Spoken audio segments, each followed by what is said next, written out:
Wild ending mga idol, grabe ang lakas ng Cavaliers. Sa pagkuha kay James Harden, sigurado mahihirapan na mga kupunan sa Eastern Conference. May panibagong duo na si Donovan Mitchell. Nakapagtala naman ng triple-double si Nikola Jokic. Sulit talaga yung panunod ng mga fans sa dikdikan pa naman ng laban na to. Isang mainit na labanan ng Cleveland Cavaliers versus Denver Nuggets. Tapat ang Nikola Jokic at Donovan Mitchell. Start ng first quarter, mainit kaagad opensa ng Cleveland Cavaliers. Agad nakapagtala ng 6-0 run for the visiting team. Habang sa kabila, nanggaling naman kay Julian Strouter ang 6 straight points ng Denver Nuggets. At sinundan niya ni Nikola Jokic ng kanyang first field goal. Bumawi naman ang basket si Mitchell ng pull-up jumper. Pero mas naging mainit na opensa ng Nuggets after the slow start. Keeps it alive. Murray in the lane. Trending upward, now started. Nabigyan ng magandang screen ni Jarrett Allen itong si James Harden with a driving layup at nakapukol ng 3 si Jalen Tyson, baba na lang sa 2. Yun nga lang, sumagot ang 3 points si Christian Brown, back-to-back field goals mula sa assist ni Nikola Jokic. Black ang inabot naman ni Jarrett Allen kay Nikola Jokic, mabilis naman na-recover yung bola at sinundan niya ng counted and 1 na Donovan Mitchell. Lamang ng 7 points ang Nuggets sa score na 17-24. Nanggaling pa rin kay Donovan Mitchell opensa ng Cavaliers at sinundan naman niya ni Dennis Schroeder with a driving layup at nakapukol ng 3 si Spida na may total of 13 points, 30-26 end of the first quarter. Pagpasok ng second quarter, nakuha ni Tim Hardaway Jr. ng 3 points and Julian Strouter coast to coast, momentum pa rin sa Nuggets. Natambakan na sa double figure ang Cavaliers. Napa-early timeout ang visiting team, 37-26. After the timeout, agad naman ditong bumawi ang Cleveland. Nagpakuwala sila ng 2 sunod na 3. Nakapagpasabit si Donovan Mitchell na ibaba nila sa 3-point game. Yun nga lang, muling nagkaroon ng run ang Nuggets. Sila naman yung nakabawi ng 2 sunod na 3. 9 points lead para sa Nuggets. Bumawi naman ng 3 points si Sam Merrill. Mabilis naman nakasagot ang corner 3 points si Cam Johnson. May counter rin ng corner triple si Jalen Tyson na sinundan niya ng driving floater ni The Beard James Harden. And Jamal Murray, nice bull fake, up and under. Nakakuha naman ng counted and 1 si Donovan Mitchell. 4 points na lang sanang hinahabol ng Cavaliers. Nakapagtala ng back-to-back field goals ang Nuggets. 2-on-2, Murray. Shovel at the game.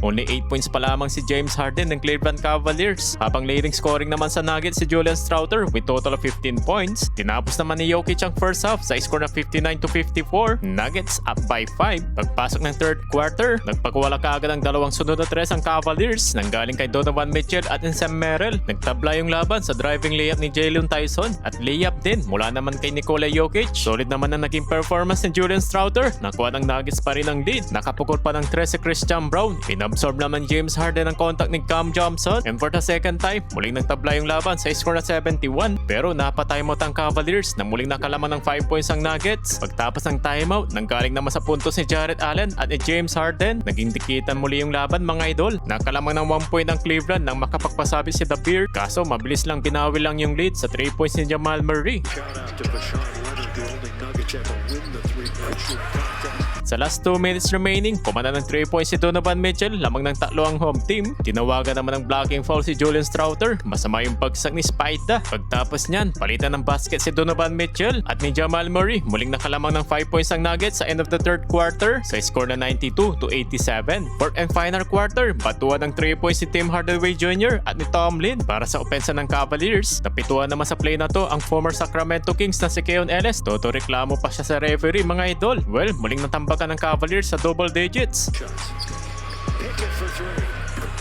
James Harden, kumana ng top of the key, 3-pointers, may total of 19 points at sinundan niya ng 3 points ni Jalen Tyson, baba sa 7 points.